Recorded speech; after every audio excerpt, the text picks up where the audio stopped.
Olá, Igreja do Senhor, a graça e a paz do nosso Senhor Jesus Cristo, que Ele esteja abençoando a sua vida, a sua família, que Ele esteja trazendo proteção, trazendo segurança, trazendo alívio para toda ansiedade, para todo o coração que esteja cansado, que esteja preocupado, enfim, trazendo ricas e grandiosas bênçãos da parte de Deus, o nosso querido Papai do Céu, para a sua vida, para a vida da sua família. Nós queremos dar continuidade à nossa série de mensagens antivírus que tem proporcionado para nós um tempo de reflexão, um tempo de aprendizagem, de meditação acerca do Evangelho e daquilo que Ele faz tão grandiosamente. A nossa salvação nós sabemos, mas os aspectos, os pormenores que envolvem esse trabalho, esse projeto de Deus para a vida do ser humano, para a vida de toda a humanidade, que é desejo do Senhor,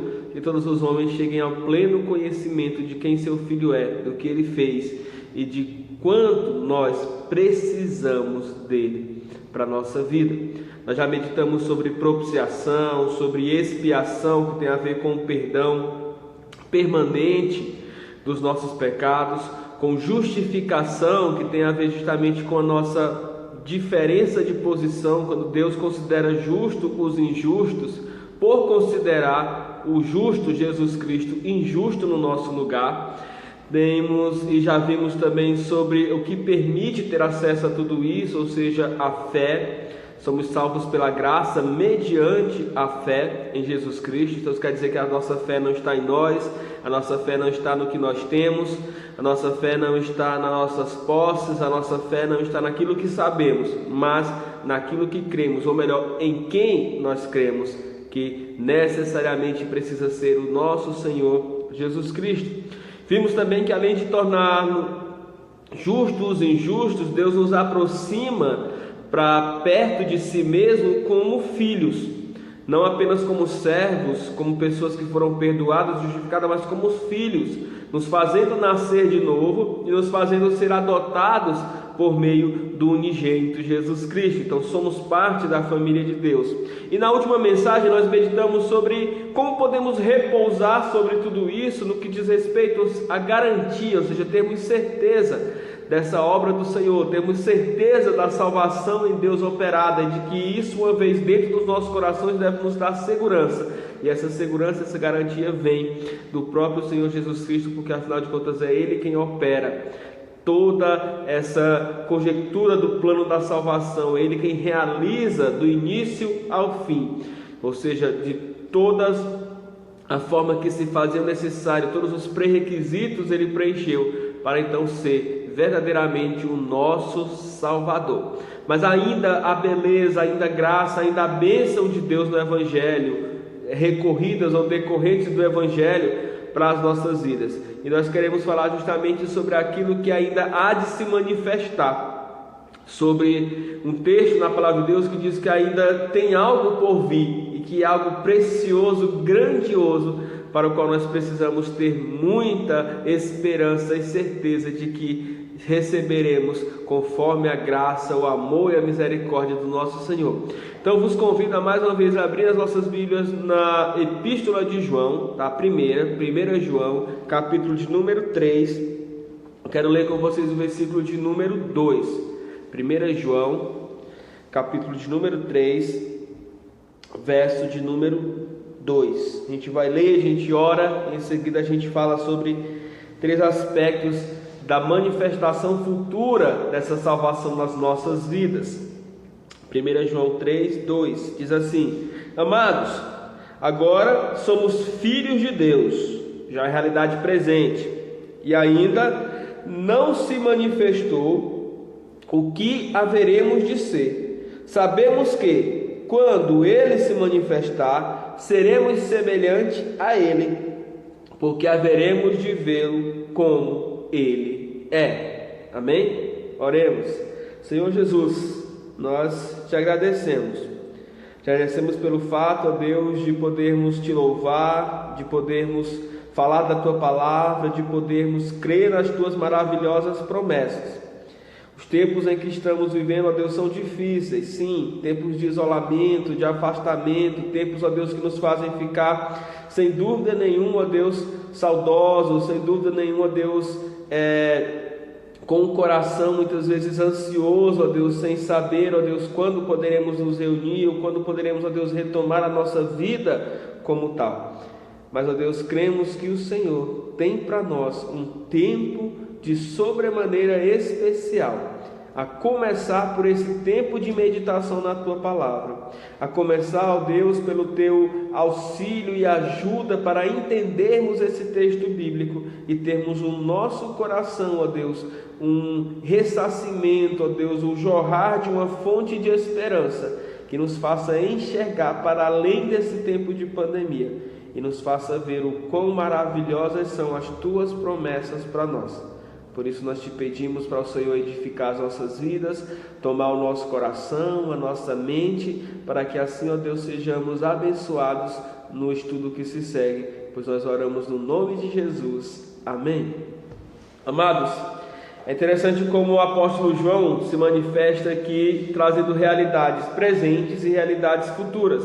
Primeiro, ele afirma claramente que nós já somos filhos de Deus, e somos filhos de Deus mediante ao novo nascimento. Pois se alguém está em Cristo, nova criatura é, as coisas velhas já passaram, tudo se fez novo, 2 Coríntios 5,17.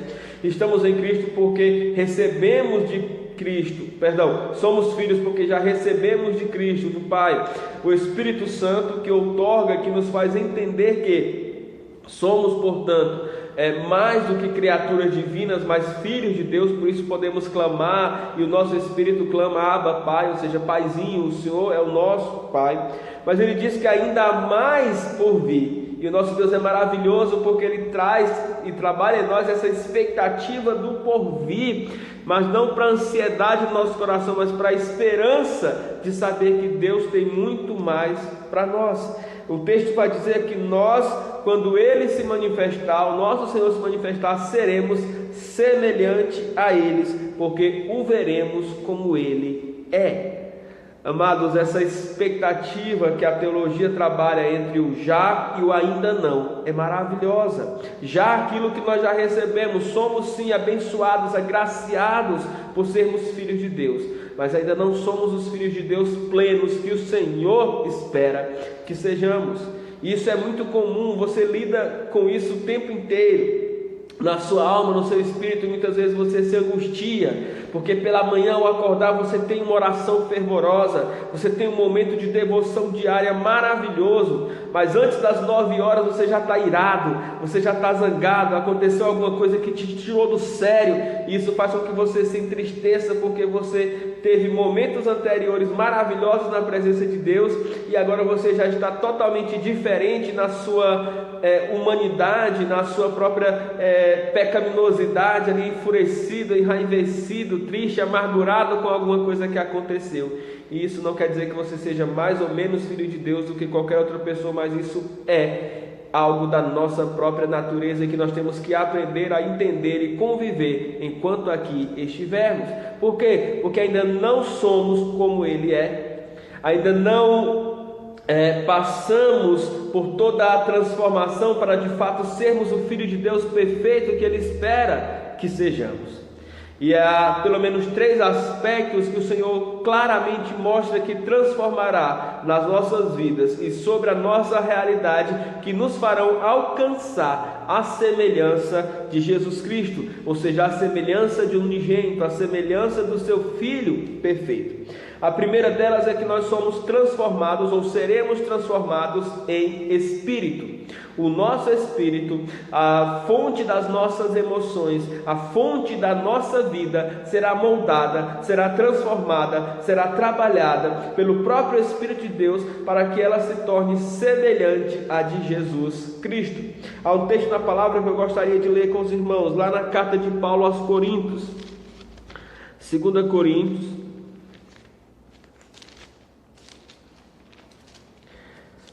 capítulo de número 3, o verso de número 18. 2 Coríntios, capítulo de número 3, o verso de número 18. Diz assim: e todos nós, com o rosto desvendado, contemplando como por espelho a glória do Senhor, somos transformados de glória em glória na sua própria imagem, como pelo Senhor, o Espírito.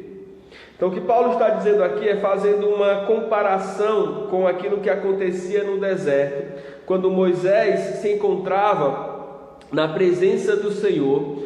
E na presença do Senhor no tabernáculo, ela era tão proeminente, forte, gloriosa, que Moisés saía com o rosto brilhando, a sua face brilhando na presença do Senhor, da presença do Senhor. Os israelitas não podiam suportar o brilho da face de Moisés, que havia estado ali na presença gloriosa de Deus, o que a gente vai chamar ali no Antigo Testamento da Shekinah, manifestação gloriosa da presença de Deus. Moisés então usava um véu recobrindo ou cobrindo a sua face, para que os israelitas não viessem ou não estivessem ali contemplando o seu rosto brilhoso, dado a não capacidade deles de suportar tudo isso. Então Paulo diz: olha, algo mais especial ainda está acontecendo nos nossos tempos, nos nossos dias, porque nós, diferentemente de Moisés, que tem a sua face contemplada e brilhando, resplandecendo a glória de Deus, estamos sendo transformados no nosso corpo, no nosso espírito, à semelhança de Jesus Cristo, para que então possamos ser a sua imagem. Veja que coisa magnífica, que coisa gloriosa. O projeto, o protótipo, o modelo, o plano de Deus para nós é que nós sejamos a semelhança do unigênito, a semelhança de Cristo. Dessa mesma forma, Paulo, escrevendo aos Efésios, diz que todos nós devemos crescer até uma estatura, que é a estatura do varão perfeito, ou seja, o nosso Senhor Jesus Cristo, e sermos semelhantes a eles. Mas isso não acontece de hoje para amanhã, isso não acontece da noite para amanhã, isso não acontece de um dia para o outro, não. Isso é uma transformação que o Espírito opera em nós, mediante a obediência, mediante ao caminhar, mediante a transformação da nossa vida por completo. E à medida que nós nos submetemos a essa operação do Espírito Santo nas nossas vidas, o fato é que o projeto do Senhor para nós é esse: sermos semelhantes a Jesus. É por isso, querido, que eu costumo dizer que a nossa comparação não é com o irmão do lado, que o nosso olhar não é para a pessoa que está à nossa frente, que o nosso olhar não é para o vizinho, não é para a pessoa que está convivendo conosco. Não, o nosso modelo de vida, o nosso modelo de exemplo e de comparação acerca do nosso estágio espiritual é o Senhor Jesus Cristo. Então é pensar o que Cristo faria, é pensar como Cristo responderia, é pensar como Cristo respondeu nos evangelhos acerca de situações semelhantes que Ele passou e enfrentou aqui, como nós estamos enfrentando. Então assim, precisamos entender que o plano de Jesus Cristo, o plano de Deus em Jesus Cristo é que nós sejamos salvos e sejamos trabalhados pelo Espírito Santo de Deus para nos tornarmos em semelhança ao Filho, assim como o Filho era com o Pai. Então precisamos trabalhar a nossa vida de tal forma que o nosso espírito seja renovado pelo Espírito de Deus, para que então venhamos ser transformados de glória em glória.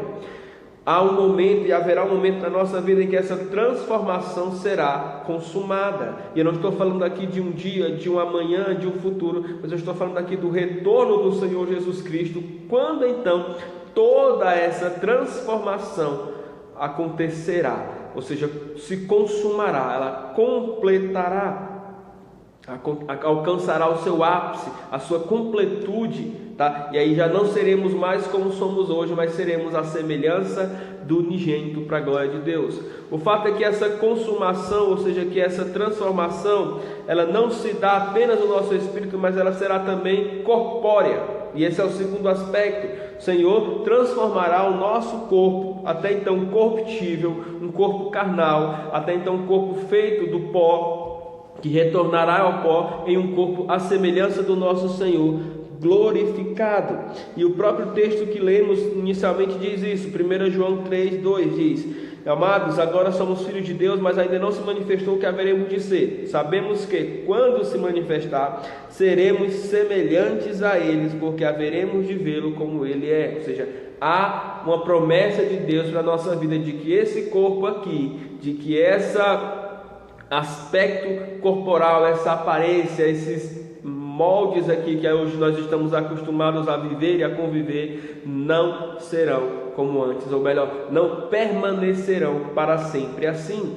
Experimentaremos um novo corpo, uma nova vida, um novo jeito de viver, semelhante ao de Jesus Cristo. E isso é maravilhoso, irmãos, maravilhoso, porque esse corpo aqui que adoece, esse corpo aqui que padece, esse corpo aqui que sofre com inúmeras dores, sejam elas físicas, sejam elas emocionais, esse corpo aqui que tem dificuldades para se locomover quando já passa um certo tempo, esse corpo aqui que necessita de cuidados diários, né? Limpeza, higiene e tudo mais, haverá um tempo em que esse corpo suplantará todas essas coisas e esse corpo será magnífico, à semelhança do corpo ressurreto do nosso Senhor Jesus Cristo.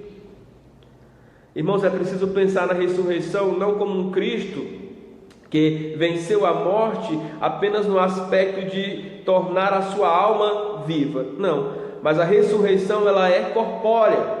Depois da ressurreição, Cristo não só aparece para os seus discípulos, não só conversa com os seus discípulos, não só caminha com os seus discípulos ali na estrada de Emaús, ou no sentido de Emaús, não apenas ensina os seus discípulos acerca do reino de Deus, como vai relatar o capítulo 1 do livro de Atos, mas como ele ceia, ele se alimenta, ou seja, ele vai ali no momento da praia, está com os seus discípulos, então é fisicamente um corpo glorificado que o nosso Senhor Jesus Cristo já possui e que nós que cremos nele, na ressurreição, também haveremos de ter.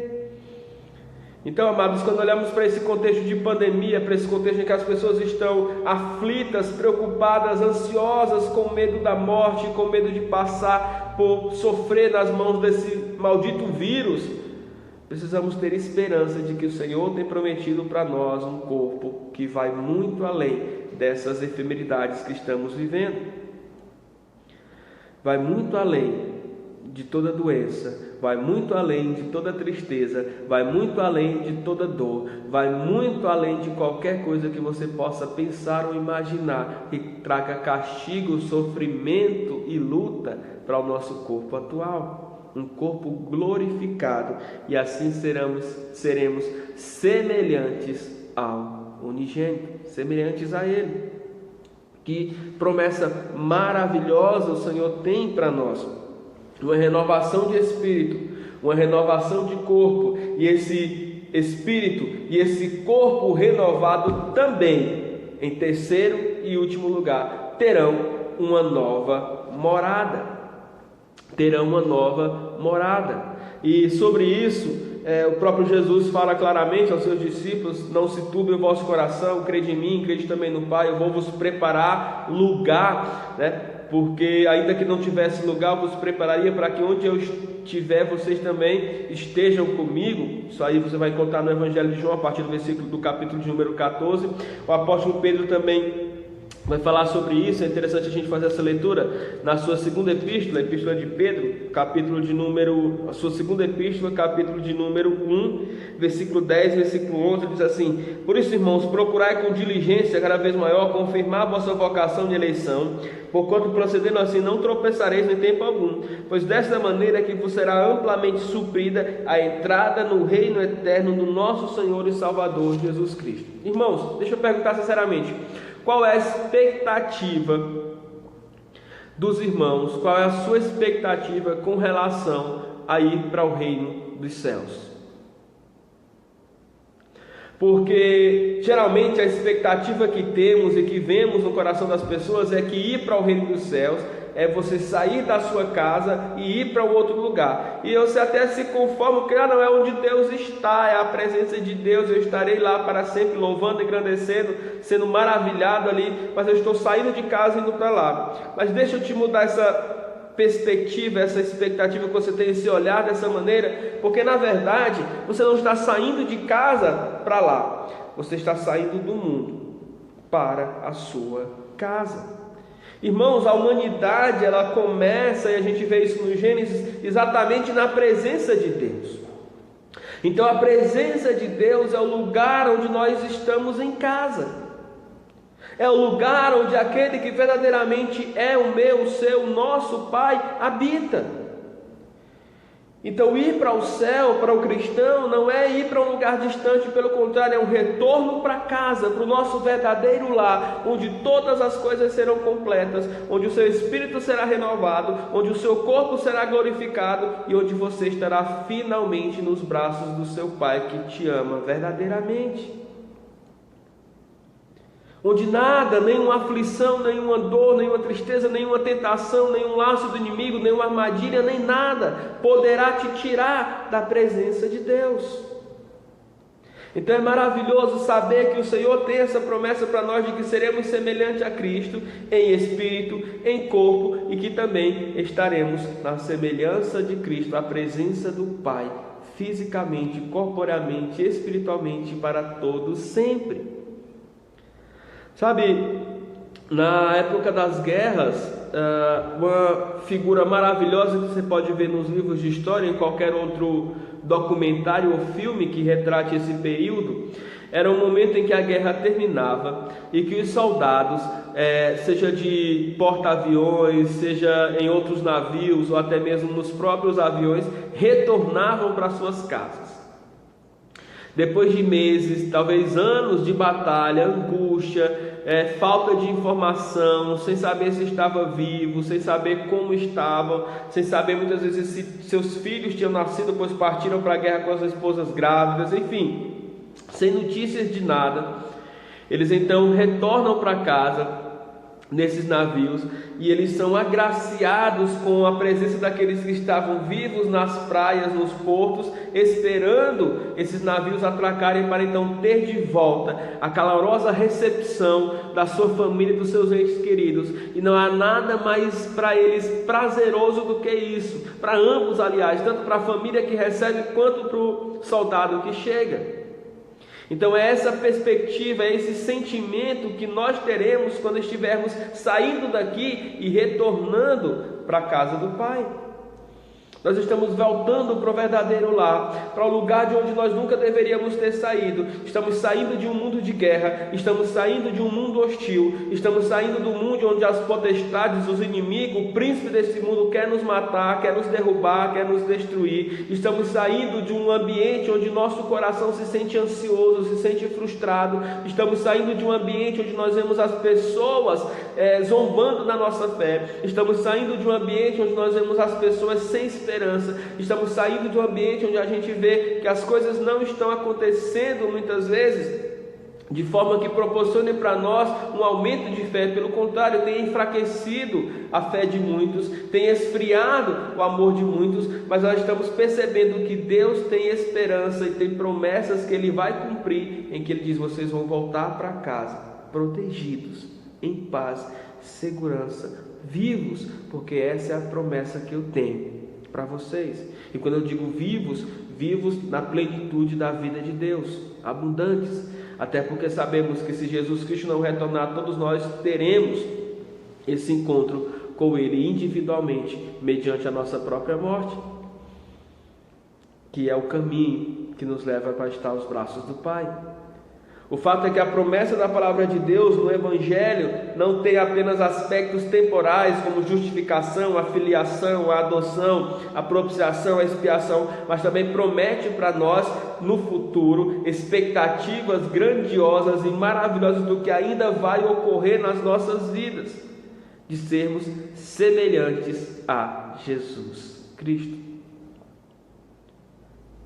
Traga isso ao seu coração. Não é à toa que o apóstolo Paulo coloca a salvação como sendo o capacete, ou seja, o lugar dentro da estrutura da roupa do soldado que ocupa aqui, a mente, a razão, o pensamento. Não se esqueça de que Jesus, que opera, que outorga essa salvação, é o mesmo que voltará para cumprir a promessa. Aquele que começou a boa obra há de cumpri-la há de concluí-la na minha vida, na sua vida, na vida de todos nós, no nome do nosso próprio Senhor Jesus Cristo. Creia nisso, viva em função disso e não se esqueça jamais dessa verdade. Deus nos abençoe grandiosamente. Amém.